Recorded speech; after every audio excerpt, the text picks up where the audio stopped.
వాస్తవానికి క్షుద్ర పూజల్ని నమ్మినా ఆచరించినా అవి ఉన్నాయి అని చెప్పి ప్రచారం చేసినా అది నేరం.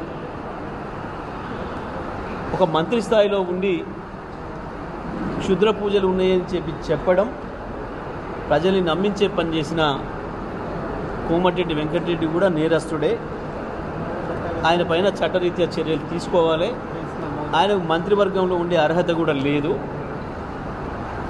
ఇటువంటి క్షుద్ర పూజల్ని నమ్మేవాళ్ళు, ప్రచారం చేసేవాళ్ళు, ప్రజల్లో అపోహలు కల్పించే వాళ్లకు తప్పకుండా వీళ్ళు ఉండాల్సింది జైల్లో తప్ప మంత్రివర్గంలో కాదు. ఆయన ఉండాల్సింది జైల్లో తప్ప మంత్రివర్గంలో కాదు. మీ ఇంట్లో కూడా ఆచరించడానికి లేదు క్షుద్ర పూజల్ని. ఎవరింట్లో వాళ్ళు కూడా ఆచరించడానికి వీలు లేదు.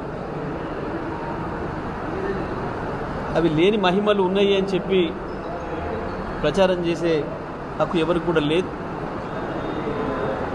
అది సమాజంలో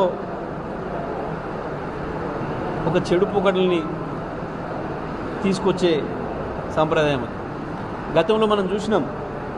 మనం నెల 2 నెలలకు ఒక వార్తన వినేది గతంలో. ఈ క్షుద్ర పూజలు చేసిరన్న వాళ్ళను ఊరంతా కలిసి చంపేసిరని రకరకాలుగా. మరి కోమటిరెడ్డి వెంకటరెడ్డి కూడా ఇవాళ